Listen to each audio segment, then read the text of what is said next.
High বন্ধুরা, কেমন আছো তোমরা সবাই? আশা করছি ভালোই আছো।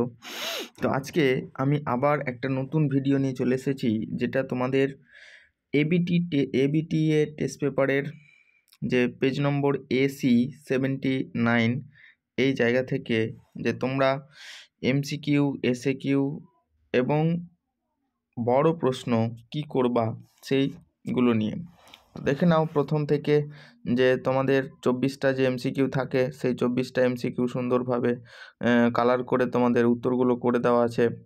দেখো যে এখানে দেখো 5 নম্বর যে গ্যারেন্টি ব্যবস্থা যুক্ত ছিল কোন সংস্থার সঙ্গে আর কি, যে রেলপথের যে প্রসারের সঙ্গে। তারপরে দেখো 6 নম্বর যে ক্যান্টন বাণিজ্যের প্রসার যে অবসান ঘটেছিল ক্যান্টন বাণিজ্য, সেটা কবে? সেটা 1842 খ্রিস্টাব্দে। তারপরে রায়তওয়ারি বন্দোবস্তের জনক কে ছিল? দেখো টমাস মনরো। তারপরে দেখো 8 নম্বর, দেখো গান্ধী প্রবর্তিত হরিজন এর অর্থ কি? ঈশ্বরের সন্তান। এখানে দেখো স্তম্ভ মেলাও দেওয়া আছে, এই স্তম্ভ মেলাও তোমাদের করে দেওয়া হয়েছে। এখানে যেটা হবে সঠিক উত্তর সেটা হচ্ছে সি নম্বরটা। এভাবে করে দেখে নাও তোমরা প্রশ্নগুলো সুন্দর করে এখানে করে দেওয়া হয়েছে, দেখে নাও। এখানে কয় স্তম্ভ সম্মুখ হয় স্তম্ভ মেলাও আরেকটা আছে, দেখে নাও কি হবে উত্তরগুলো। এবার আসা যাক যে জায়গাটা গুরুত্বপূর্ণ, সব থেকে বেশি ছাত্রছাত্রীদের অসুবিধা হয়, সেটা হচ্ছে এসিকিউগুলো কমন কিভাবে পাবে। সেই জায়গাটা ভালো করে দেখতে হবে তোমাদের। টেস্ট পেপার প্রত্যেকটা সেট তোমরা ভালো করে একেবারে করে যাও, আশা করা যায় তোমরা এসএকিউগুলো সবটাই তোমরা কমন পাবে। আর যদি কেউ ভাবো যে এসএকিউ একেবারে গ্যারেন্টি কমন নিতে চাও, তাহলে মিনিমাম তোমাকে যেটা করতে হবে সেটা হচ্ছে যে 100 থেকে 125টা এই রকম প্রশ্ন তোমাদেরকে পড়তে হবে এসএকিউ।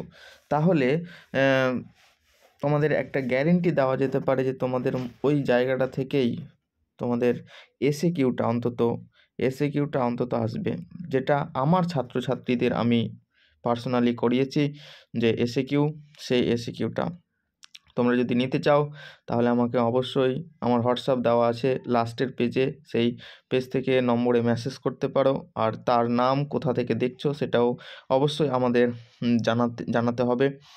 তো এখানে দেখো প্রথমে যে প্রশ্নটা দেওয়া আছে এসএকিউর, যে ভারতের কয়েকটি পর্তুগিজ বাণিজ্য কুটিরের নাম কি ছিল। ওখানে আমি সুন্দর করে টাইপ করে দিয়েছি যে কয়েকটা যে ভারতে যে বাণিজ্য পর্তুগিজরা যে বাণিজ্য করতে এসেছিল, শুধু যে ইংরেজরাই ভারতে বাণিজ্য করতে এসেছিল তা কিন্তু নয়। পর্তুগিজ, তারপরে অলন্দাজ, এরাও বাণিজ্য করতে এসেছিল। তো পর্তুগিজরা আসলে কোথায় কোথায় তারা তাদের কুটির তৈরি করেছিল সেগুলো দেওয়া আছে। আফ্রিকাকে কেন অন্ধকারাচ্ছন্ন মহাদেশ বলা হয়, বা বর্ণ বৈষম্য নীতি কোন দেশে বলবৎ হয়েছিল, এটা দক্ষিণ আফ্রিকা আর ভারতেও হবে। তো এইভাবে সুন্দর করে তোমাদের যেভাবে প্রশ্ন আছে সেই রকমভাবে সেই দাগ নম্বর অনুযায়ী আমরা চেষ্টা করেছি এখানে সুন্দর করে। দেখো প্রশ্নের উত্তরগুলো একেবারে সুন্দর করে দাগ নম্বর যেটা অথবা তো অথবা দিয়ে পরপর সুন্দর করে একেবারে সাজিয়ে দেওয়া হয়েছে। তোমরা দেখে নিতে পারো বা লিখে নিতে পারো। কারো যদি এই এসএকিউ এর পিডিএফগুলো লাগে, আমরা প্রথম থেকেই সেট 1 সেট 2 করেছি, এটা হচ্ছে সেট 3। কারো যদি মনে হয় যে আমার এভাবে দেখতে অসুবিধা হচ্ছে বা পড়তে অসুবিধা হচ্ছে বা লিখার সময় নেই, তাহলে তোমরা যদি এই পিডিএফটা পারচেস করতে চাও তাহলে অবশ্যই আমাদের দেওয়া যে হোয়াটসঅ্যাপ নম্বর, সেই হোয়াটসঅ্যাপ নম্বরে মেসেজ করবে। আর আমরা চেষ্টা করব সময়ের মধ্যে তোমাদের, ঠিক সময়ের মধ্যে তোমাদের এই এসিকিউটা যদি চাও তাহলে আমাদের কাছ থেকে পেয়ে যাবে। কোনো টাকা লাগবে না, অবশ্যই ফ্রি রাখা হয়েছে। দেখে নাও সুন্দর করে পিডিএফ করে দিয়েছি, তোমরা টাইপ করা আছে, সুন্দর করে দেখে নাও তোমাদের এসিকিউ এর প্রশ্নের উত্তরগুলো। আর এখানে একেবারে লাস্টে আমাদের যে হোয়াটসঅ্যাপ নম্বর দেওয়া আছে সেটাতে তোমরা কল করে তোমরা আর কোন সাবজেক্টের এরকম পিডিএফ সুন্দর করে পেতে চাও তাহলে অবশ্যই তোমরা আমাদের হোয়াটসঅ্যাপে মেসেজ করতে পারো বা আমাদের ইউটিউব থেকে তোমরা মেসেজ করতে পারো।